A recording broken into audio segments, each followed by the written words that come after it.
Peace and blessings, everybody, and happy Monday. I am Asia Nasir, founder and nonprofit strategist of my consulting firm, Utopian Enterprise Business Solutions, and author of my newly released book, Nonprofit Doesn't Mean No Profit.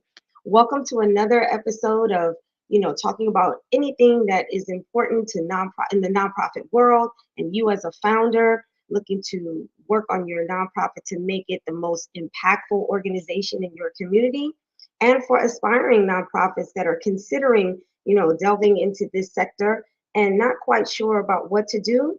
I am here to be able to assist you in helping you navigate all of the nuances that come with being a business in the nonprofit world.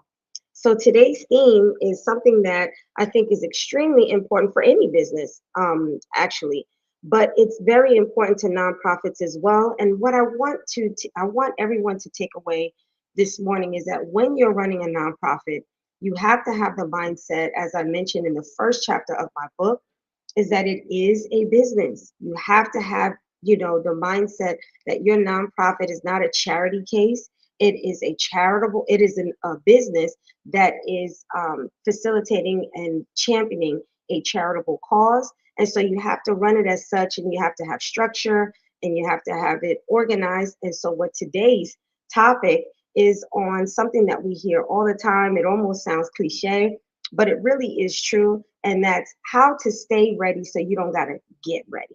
You know what I mean? So, crisis management for nonprofits is what the theme of our conversation this morning is going to be about.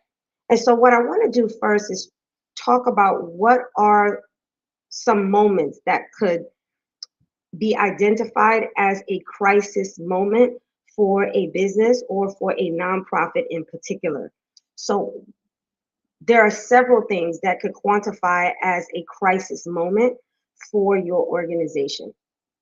For one, crisis could be like a natural disaster. We've seen in recent years, Hurricane Katrina, Sandy, all of these different natural disasters that have happened, and that could really halt your nonprofit, you being able to facilitate the things that you do, being able to be accessible to the community when it needs it the most in a natural disaster. What would you do in that moment as a nonprofit organization, knowing that people are still in need of your products and services or your programs and services? What would you do in a moment like that?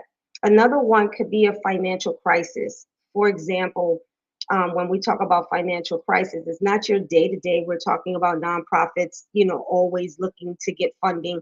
That's just what nonprofits have to do. We're always in search of funding. What I'm talking about is in a financial crisis is several things. One could be you lost a huge donor. Maybe you rely very heavily on a singular donor, and maybe that donor has pulled out. Maybe that donor has passed away. And so now there is a threat to your nonprofit being able to be sustainable because you relied so heavily on that particular donor, and now that donor is no longer available. Financial crisis could also mean um, someone within the organization was embezzling or mismanaging funds. And now it has come to light that this is what is happening, and a large amount of money that you were planning on using to facilitate your programs, services, and so forth are now no longer there. You find yourself in a financial crisis. Um, Sudden departure of a lead person, say the executive director just abruptly leaves, or in some cases pass away. But there's a lead person, there's someone there that really takes charge of the nonprofit, and for whatever reason, at the end of the day, it's an unexpected departure, meaning it was abrupt. And this is a person who handles a lot of the day-to-day things that the organization would do, and now that person is no longer there. Public relations, maybe, as we were talking about earlier, a financial crisis where there was mismanagement of the money, and now your public relations is coming out. It's coming out in the community. Some information that's not favorable for your nonprofit, or maybe someone, if you're a youth, organization where you work with the youth, and you find out someone, God forbid, from your organization was acting inappropriately with those that you service, the youth, and now that has come out. And so now there's some bad press that is really threatening the reputation of your organization. Um, Maybe there was a operational crisis, meaning maybe your technical stuff, your computers, all of the confidential information that you have regarding your recipients, which could include their social security if you're in the medical, nonprofit sector, helping people to be able to pay their medical expenses or anything that would require confidential information. This now is in breach. And maybe the computer was hacked and all of your information is out, or there was a technical, disaster where it wiped out everything from your database, and now all of your donors and everything is just gone, and you didn't have a backup. That's what I mean when we're talking about crisis management for nonprofits. So I'm talking about extreme situations. And I want to ask you that's listening, that's tuning in, ask yourself, if any one of those things were to happen, do I have a plan in place? Do I have strategies and procedures and systems put in place to avoid that type of situation? And if you're sitting here saying, no, I actually don't, then this discussion is going to be just for you, because it's strategies. That's what we're going to talk about. 5 strategies to be able to avoid that. And again, going back to what I said in the onset of the video, staying ready so you don't got to get ready. So strategy number 1 is, the first thing you got to do is the things that we just listed. You need to list different things that's a threat. And this is something that I always encourage my clients to do, is every year create what's called, or not create, but have what's called your strategic annual meeting. That's something that at your annual strategic meeting, you're going over things that you are going to prepare for the year. And part of your annual strategic meeting should include what's called a SWOT analysis. What are your strengths? What is your organization doing well? What are your weaknesses? What are your opportunities? But for the purpose of this conversation is the threats. How are you preparing for threats? The things that I just mentioned are threats to your organization. With COVID, when COVID came, everything shut down. Were you prepared? Did you have to go into hiatus for a while to try to, reconfigure your organization to be able to come back and kind of relaunch yourself, do a soft relaunch back into the community? Were you prepared for something such as COVID? Were you able to pivot quickly and seamlessly, or did it really take you out for a while and you had to figure things out? So that's what I'm talking about. So at your annual strategic meeting, that's something that you should be definitely doing every year, is assessing what is your organizational threats, so that way you can discuss it. And if some of the things that I just mentioned earlier are threats that could potentially happen to your organization and you have no plan of action as of right now, that should be part of your list. So strategy number 1 to be able to avoid that is exactly what we're talking about. Develop a crisis response plan. You have to have a plan. If you don't plan, you plan to fail. So have a crisis response plan. And what that should include is roles. Who's going to be in charge of what? Who's going to be responsible for what? What is the mode of communication in the event of a crisis? Is it phones? Is it, emails? Is if emails are even available? So asking yourself, being very strategic about, if it was emails out of service, how are we going to connect with each other? Is it social media? Is it, whatever the mode of communication is going to be, but it needs to be very clear. And the thing is, it can't just be in your head as the visionary, as the founder of your organization, and you said, okay, this is my plan. Every key person that you want involved and everyone in your organization should know what is your crisis response plan. And you should have like drills. You know how they do in school where they have fire drills, and now they have active shooter drills and things like that. That's what you should do as an organization. So at your meetings, your board meetings, you should be doing them unexpectedly, to test if your organization is actually prepared in the event of a crisis. What happens next? What's one step, two step, three step, and then on and on and on. Making sure that everybody knows this is where I come in, this is my role, this is what I'm responsible for, this is the mode of action. Everybody knows exactly what to do so that, God forbid, something like that happens, everyone is just in line and no one is caught off guard necessarily because everyone has planned, everyone has practiced. We've gone over this multiple times. And again, it should be something that you should be doing unexpectedly at meetings so that way it has the element of surprise.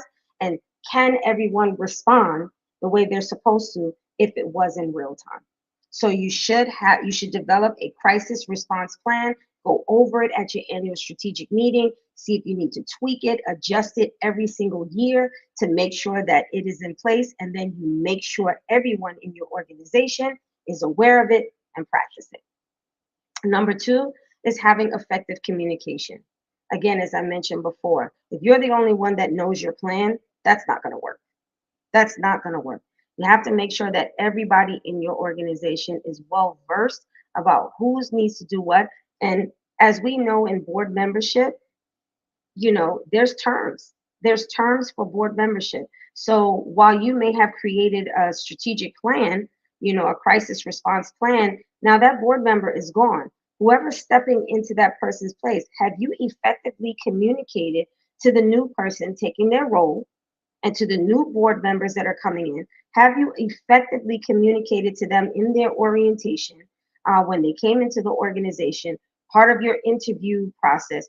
Did you explain to them that this would be what they're responsible for? And then effectively communicate the steps that you're going to take in detail, in detail, to make sure that what you are communicating is not only clear in your head, but it's clear to them who you're presenting it to. Because sometimes we have in our mind that we're being very crystal clear about what we're saying, and the other person really doesn't understand what we're saying. So make sure they can paraphrase it back to you and actually, articulate to you, this is step one, this is step two, so you can make sure you're on the same page. Because at a crisis is not when you want to find out there was a miscommunication, right? So make sure you have effective communication with everyone. Make sure everyone's phone numbers, remind board members. We know people lose their phones, they get new phones. Do we have updated phone numbers? Do we have updated emails? Do we have updated home addresses?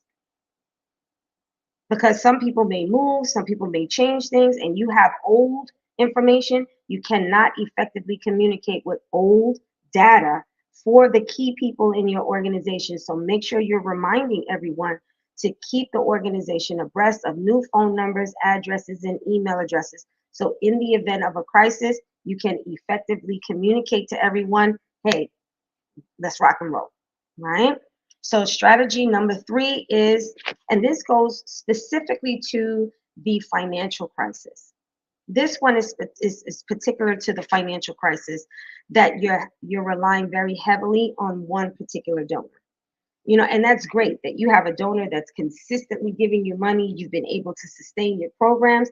Everyone loves that. You've built a relationship with this person or this organization or this grant funder, and they just love what you do. However, there may come a time when, like I said, we all have a time limit on this earth. Maybe the owner of that company, the CEO, may retire, and now there's someone new that has a different direction for the company. And now your organization is not a priority for who they want to give charitable funds to. Or maybe that person is deceased. Maybe that person has passed away now, and now there's a new direction. And now you're left holding so much weight on that one particular donor to be able to facilitate your programs and provide your services to the community, that now if this abruptly stops, your organization has no backup plan. Your organization has no other funding except this one source. So strategy number three is diversify your funding sources. You should be constantly looking, not just even if you have funds that are coming in on a regular basis, you should still be scouting out for more and new funding sources.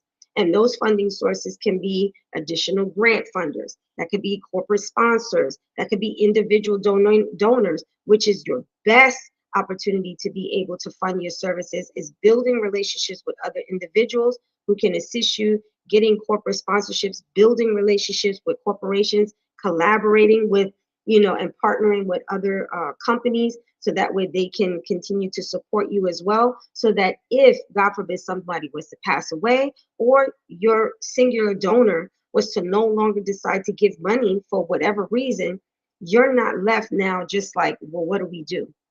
You have diversified your funds. You have kind of like what we call stash money. You have it. You're still able to sustain your organization because you did not put all of your eggs in one basket. And that is exactly why financial advisors constantly tell you when investing or doing anything to secure your financial, portfolio, they tell you to diversify your funds. It should be no different in your nonprofit. Your nonprofit, in order to be able to be sustainable and have a healthy and vibrant portfolio as it relates to your finances, is you have to have multiple streams of income coming from different sources. So if one doesn't, the other one is coming in and kicking in, and you're still able to sustain and work your program and help fulfill your mission in real time. So that's strategy number 3. Strategy number 4 is continue to build strong relationships. And what I mean is I'm not talking about your donors. I'm talking about your colleagues. Building strong relationships. Make sure you partner with other nonprofit organizations. Make sure you have good relationships with other nonprofit organizations. Make sure you are good or you have a good relationship with political entities. And I'm not talking about campaigning for one or the other. I'm just talking about having good relations with those that are within your municipality, the mayor, the council people within your community. Why? Because if there is a crisis, those are your resources that if you have a good relationship with them, you can reach out to them and say, hey, look, this is what's happening. This is what we're in need in. This is where we're struggling. Can you assist us in this? They're great resources for you to be able to bounce back because they're your friends. You've made friends. You've built strong relationships. They trust you. They want to see you do well. So if in the event of a crisis, whether it's a natural disaster, public relations, especially if you have political connections or just connections within the community with business owners and so forth, you want to make sure that those that are seen as having positive reputations within the community can then come to your aid and speak on your behalf, be able to work with you and help you if it's a natural disaster, be able to provide resources to you or tell you where these resources are so that way your organization can bounce back much quicker. So build those relationships. Do not look at other nonprofits as your competition. Do not look at them as your competition. We're all here trying to, champion a particular cause. We all need each other at some point in time. And in a crisis, that's when you have to rely on your friends. So you need to make those friends now so that when you reach out to them and you ask for help, it's not a call from a stranger. It is a friend and we want to help. This is a colleague. We want to be able to be a source of assistance to you in the event of a crisis. So build those strong relationships. And last but not least, strategy number 5, continue monitoring and evaluating your crisis response plan. As I mentioned before, continue to do that throughout the year, not just at your annual strategic meeting. What I'm talking about is making sure, as I mentioned in the financial crisis where someone could be mismanaging, do you have good financial practices within your organization? If you're writing a check, is it 2 signatures required? So now there's 2 pairs of eyes that are sitting up here looking, and yes, this is going to a viable person, or is this going into this person's personal account, right? Is our financial reports matching the bank statements? Is this going towards, are the bills that we said that we needed to pay as a nonprofit, is it being paid? Is it transparent? So reviewing that every single month, if your organization meets at least once a month, that should be something that your financial reports, making sure that there are, do your self audits. Make sure you have your accountant or a CPA or bookkeeper, someone to be able to review your financial status to make sure the health of your financial portfolio is in good health. So doing that throughout the year should be a practice that you should be doing. Check out your operations. Do you have backups? Do you have security for, hacks and things like that? Do you have those things set in place for your organizations and your computers to secure your recipients' information? Or do you have outdated stuff that needs to be updated and upgraded, things like that? So making sure that you are doing your due diligence, again, to stay ready so you don't got to get ready. So these are all strategies that you should be looking to do. That's just a few. Obviously, there are other things that you can do as an organization. Pick the brain of your board and make sure that you're reviewing your threats. What are potential threats to your nonprofit? And then start creating a crisis response plan to make sure that everybody is on board to know what to do. So if in the event it happens, you're good to go and your recipients do not, because they're the ones that take the biggest loss. If you're not prepared, that's how you got to look at it, because you can continue to go on and you can take care of your personal family and you can take care of your personal thing, but the recipients, they're already at a disadvantage. So if your organization, which is where they go to for assistance, is not prepared in the event of a crisis, they have nowhere else to go, or the alternative may be inaccessible to them. They may not be able to reach another entity that could assist them. So your organization, that's how important it has to be, and you have to look at it that way.